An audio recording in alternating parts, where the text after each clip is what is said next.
ಸ್ನೇಹಿತರೆ ನಮಸ್ಕಾರ.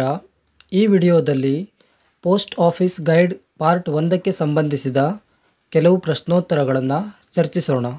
MTS postman ಮತ್ತು ಪೋಸ್ಟಲ್ ಅಸಿಸ್ಟೆಂಟ್ ಪದೋನ್ನತಿ ಪರೀಕ್ಷೆಗಳಿಗೆ ಈ ಪ್ರಶ್ನೋತ್ತರಗಳು ತುಂಬ ಉಪಯುಕ್ತವಾಗಿದ್ದು ತಾವು ಇವುಗಳ ಲಾಭವನ್ನು ಪಡೆದುಕೊಳ್ಳಬಹುದಾಗಿದೆ. ಬನ್ನಿ ಹಾಗಾದರೆ ವಿಡಿಯೋವನ್ನು ಪ್ರಾರಂಭಿಸೋಣ.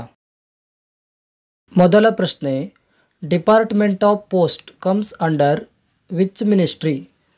ಅಂಚೆ ಇಲಾಖೆಯು ಯಾವ ಮಂತ್ರಾಲಯದ ಅಥವಾ ಸಚಿವಾಲಯದ ಅಡಿ ಕಾರ್ಯನಿರ್ವಹಿಸುತ್ತದೆ ಅಂತ ಕೇಳಿದ್ದಾರೆ. ಸೊ ಇದರ ಸರಿಯಾದ ಉತ್ತರ ಮಿನಿಸ್ಟ್ರಿ ಆಫ್ ಕಮ್ಯುನಿಕೇಷನ್ಸ್ ಅಥವಾ ಸಂವಹನ ಮಂತ್ರಾಲಯ. So department of posts comes under ministry of communications. ಎರಡನೇ ಪ್ರಶ್ನೆ, apex management body of postal department is? ಅಂಚೆ ಇಲಾಖೆಯ ಅತ್ಯುನ್ನತ ಕಾರ್ಯನಿರ್ವಹಿಸುವ ಅಂಗ ಯಾವುದು ಅಂತ ಕೇಳಿದ್ದಾರೆ. So apex management body of postal department is postal service board. ಮೂರನೇ ಪ್ರಶ್ನೆ, postal service board comprises dash members? Postal service board ಇದು ಎಷ್ಟು ಜನ ಸದಸ್ಯರನ್ನು ಹೊಂದಿರುತ್ತದೆ ಅಂತ ಕೇಳಿದ್ದಾರೆ. ಸೊ ಸರಿಯಾದ ಉತ್ತರ 6 ಮೆಂಬರ್ಸ್. ಪೋಸ್ಟಲ್ ಸರ್ವಿಸ್ ಬೋರ್ಡ್ ಇದು 6 ಜನ ಸದಸ್ಯರನ್ನು ಒಳಗೊಂಡಿರುತ್ತದೆ. ನಾಲ್ಕನೇ ಪ್ರಶ್ನೆ, what are the 6 portfolios PSB members hold? PSB ಅಥವಾ ಪೋಸ್ಟಲ್ ಸರ್ವಿಸ್ ಬೋರ್ಡ್ನ ಸದಸ್ಯರು ಹೊಂದಿರುವಂತಹ 6 ಖಾತೆಗಳು ಅಥವಾ ವಿಭಾಗಗಳು ಯಾವುವು ಅಂತ ಕೇಳಿದ್ದಾರೆ. ಸೊ ಪೋಸ್ಟಲ್ ಸರ್ವಿಸ್ ಬೋರ್ಡ್ನ 6 ಸದಸ್ಯರು 6 ಖಾತೆಗಳ ಜವಾಬ್ದಾರಿಯನ್ನು ಹೊಂದಿರುತ್ತಾರೆ. ಅವುಗಳಲ್ಲಿ ಮೊದಲನೇದು ಪರ್ಸನಲ್ ಅಥವಾ ಸಿಬ್ಬಂದಿ, ಎರಡನೇದು ಆಪರೇಷನ್ಸ್ ಅಥವಾ ದೈನಂದಿನ ಕಾರ್ಯಾಚರಣೆ, ಮೂರನೇದು ಟೆಕ್ನಾಲಜಿ, ನಾಲ್ಕನೇದು ಪೋಸ್ಟಲ್ ಲೈಫ್ ಇನ್ಶೂರೆನ್ಸ್ ಅಥವಾ ಅಂಚೆ ಜೀವ ವಿಮೆ, ಐದನೇದು ಬ್ಯಾಂಕಿಂಗ್ ಆ್ಯಂಡ್ DBT, ಬ್ಯಾಂಕಿಂಗ್ ಮತ್ತು DBT ಡೈರೆಕ್ಟ್ ಬೆನಿಫಿಟ್ ಟ್ರಾನ್ಸ್ಫರ್ ಅಥವಾ ನೇರ ನಗದು ವರ್ಗಾವಣೆ, ಆರನೇದು ಪ್ಲ್ಯಾನಿಂಗ್ ಅಥವಾ ಯೋಜನೆ. ಹೀಗೆ ಪೋಸ್ಟಲ್ ಸರ್ವಿಸ್ ಬೋರ್ಡ್ನ 6 ಸದಸ್ಯರು 6 ವಿವಿಧ ವಿಭಾಗಗಳ ಜವಾಬ್ದಾರಿಯನ್ನು ಹೊಂದಿರುತ್ತಾರೆ. ಐದನೇ ಪ್ರಶ್ನೆ, who is the permanent invitee to the PSB ಅಥವಾ postal service board? Postal service ಬೋರ್ಡ್ನ ಕಾಯಂ ಆಹ್ವಾನಿತರು ಯಾರು ಅಂತ ಕೇಳ್ತಾ ಇದ್ದಾರೆ.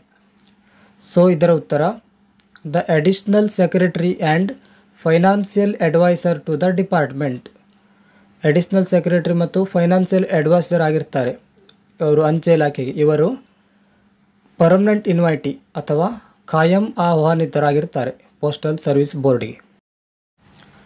ಆರನೇ ಪ್ರಶ್ನೆ, who provides the necessary functional support for the postal service board at the headquarters? Headquarters ಅಥವಾ ಪ್ರಧಾನ ಕಚೇರಿಗಳಲ್ಲಿ ಪೋಸ್ಟಲ್ ಸರ್ವಿಸ್ ಬೋರ್ಡ್ಗೆ ನೆಸೆಸರಿ ಫಂಕ್ಷನಲ್ ಸಪೋರ್ಟನ್ನು ಯಾರು ಒದಗಿಸ್ತಾರೆ ಅಂತ ಕೇಳಿದ್ದಾರೆ.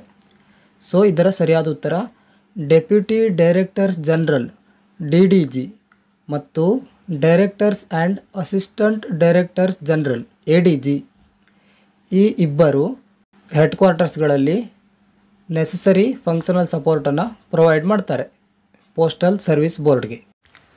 ಏಳನೇ ಪ್ರಶ್ನೆ, what are the 3 types of post offices? 3 ವಿಧದ ಅಂಚೆ ಕಚೇರಿಗಳು ಯಾವುವು ಅಂತ ಕೇಳಿದ್ದಾರೆ.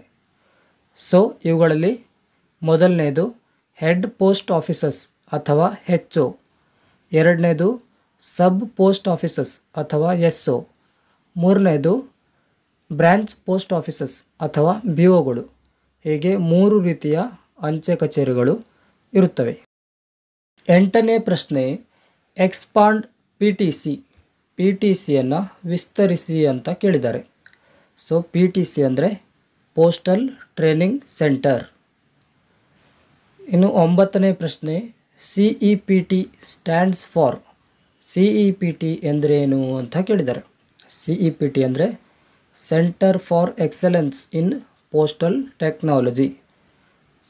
ಅಂಚೆ ತಂತ್ರಜ್ಞಾನಕ್ಕೆ ಸಂಬಂಧಿಸಿದ ಒಂದು ಕೇಂದ್ರ ಇದು CEPT. 10ನೇ ಪ್ರಶ್ನೆ, RMS ಮೀನ್ಸ್, RMS ಅಂದರೆ ಏನು ಅಂತ ಕೇಳಿದ್ದಾರೆ. ಸೊ ನಿಮಗೆಲ್ಲ ಗೊತ್ತಿರ್ಬೋದು, ಇದು RMS ಅಂದರೆ ರೈಲ್ವೆ ಮೇಲ್ ಸರ್ವಿಸ್. ಇದು ಅತ್ಯಂತ ಪ್ರಮುಖ ಪ್ರಶ್ನೆ. ಸೊ ಸ್ನೇಹಿತರೆ, ಇದಾಗಿತ್ತು ನಿಮ್ಮ ಪೋಸ್ಟ್ ಆಫೀಸ್ ಗೈಡ್ ಪಾರ್ಟ್ 1ರ ಕೆಲವು ಪ್ರಶ್ನೆಗಳು ಮತ್ತು ಉತ್ತರಗಳು. ಮುಂದಿನ ವಿಡಿಯೋದಲ್ಲಿ ಪೋಸ್ಟ್ ಆಫೀಸ್ ಗೈಡ್ ಪಾರ್ಟ್ 1ರ ಉಳಿದ ಮತ್ತಷ್ಟು ಪ್ರಶ್ನೆಗಳನ್ನು ಹಾಗೆ ಅದರ ಉತ್ತರಗಳನ್ನು ಚರ್ಚಿಸೋಣ.